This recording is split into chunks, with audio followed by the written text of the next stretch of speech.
अपने आप कहता बुद्धिमान व्यक्ति कि भाई मैंने पिछले जन्म में घने पाप कर रखे, मैंने पिछले जन्मों में घने दोष कर रखे, अपराध कर रखे, आज मेरे ऊपर आपत्ति पर आपत्ति आ रही है, मेरा राम रूस गया।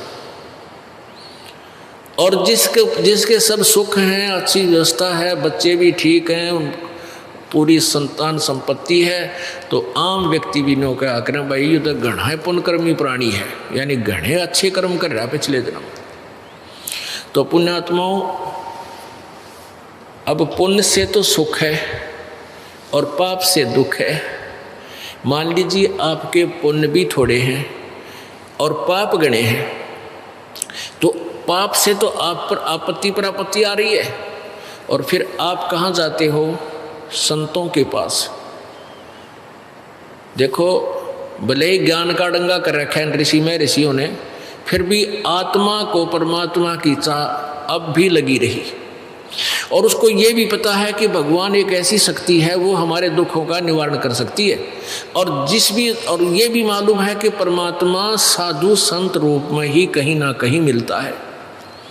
जैसे परमेश्वर जी खुद अपनी महिमा आप ही बताते हैं, कबीर देव जी, कि पर्वत पर्वत में फिरा कारण अपने राम, और राम जैसे संत मिले जिन सारे सब काम।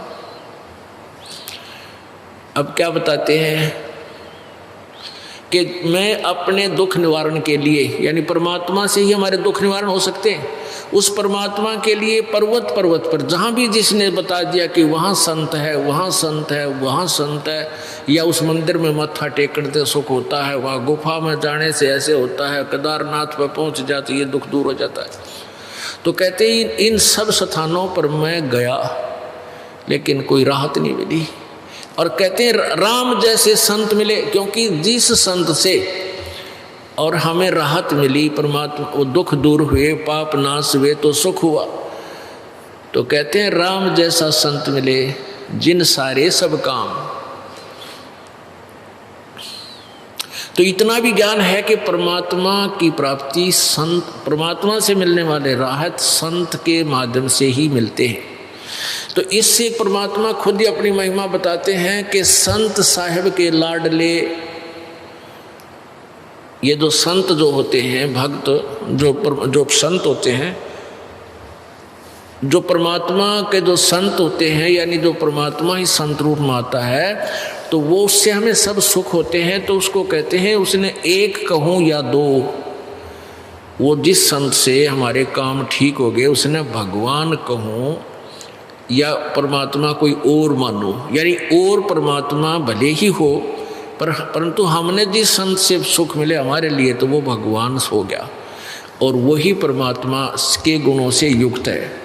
तो पुण्यात्माओं, परमेश्वर भी कहते हैं, गुरु मानस कर जानते ते नर कहिए अंध, महादुखी संसार में आग गई अब के फन। अब यहाँ दो सतिथि होती है। एक तो परमात्मा स्वयं आता है, जैसे 600 वर्ष पहले परमेश्वर कबीर देव जी आए थे, और उनके संपर्क में जो भी व्यक्ति आया उसको इतना सुख दिया मालिक ने कि वो गुण गाता नहीं थकता था, और जिस कारण से 64 लाख शेष हो गए थे उस परम पिता परमेश्वर कबीर देव के, उस दुल्हा कबीर के काशी में, बनारस में। जबकि ना कोई मीडिया था हिंदुस्तान में, ना कोई प्रचार का माध्यम था, ना कोई और सिस्टम था। उस परमात्मा के इतनी सुख दिए उस मालिक ने उन बच्चों को कि उन्होंने जगह जगह जा कर के दुनिया को बताया, क्यों दुखी हो रहे हो, आ जाओ हमारे गुरुदेव के पास, ले लो उपदेश। तो ऐसे जो भी सच्चे नियत दुखी आदमी, क्योंकि पहले अच्छी आत्मा बहुत थी, परमात्मा से डरने वाले थे। अब तो हम कति बिगड़ दिए कि मैं सिनेमा में सांग देख कर, कि मैं बकवाद दें कि ये कथा सुन कर, इनकी नकली संतों की थ्योरी सुन कर, और क्यों कुछ अब इस समय में शिक्षा होगी, शिक्षा से कुछ नौकरी अच्छी होगी, कोई बिजनेस ठीक हो गया, ट्यूबल टैबल की व्यवस्था लग गई, खूब धन होने लग गया, भगवान से सैकड़ों कोस दूर हो गया। माया भगवान से 100 कोस दूर कर देती है।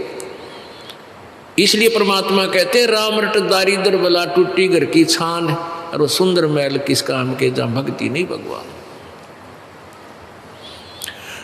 तो जो भी दुखी आता था, छल कपट नहीं होता था, अब यहाँ नाम भी ले लेता है व्यक्ति तो भी 2 साल तक तो उसके मन का दोष नहीं जाता। उसकी पुरानी सोच कुछ न कुछ अड़ी रहती है, ऐसा नहीं होना चाहिए, ऐसा कैसे कह रहे, ऐसा नहीं हो सकता। और जब तक अग्रम अग्रम है दिमाग में, इतनी राहत कब मिलेगी भगवान की। जिस दिन आप सच्चे समर्पण कर दोगे कि जो संत जी शब्द बोल रहे हो फाइनल है और सत्य है, और आपके मन में कति दोष नहीं आता है, तो इतने लाभ शुरू हो जाएंगे आप सोच नहीं सकते। क्योंकि हम इतने भर दिए, काल ने हमें भक्ति से और भगवान से सैकड़ों कोष दूर कर दिया, इतना अंदर हमारे अंदर जो गंध भरवा दिया, कुछ सांगसनी में देख कर कुछ वैसी बकवादियाँ भर के। तो वो चाहता था कि ये भगवान की भक्ति के योग्य ना रहे, लेकिन परमात्मा में वो परम शक्ति है कि ये मांझ धोकर हमने अपने योग्य भी करेगा और मोक्ष भी देगा। क्योंकि हम कबीर जी के बालक हैं, हम सभी जितने भी मजहब धर्म हैं सभी बच्चे उसी परमपिता एक परमात्मा की संतान हैं। इस काल ने हमें भ्रमित करके डिवाइड कर दिया।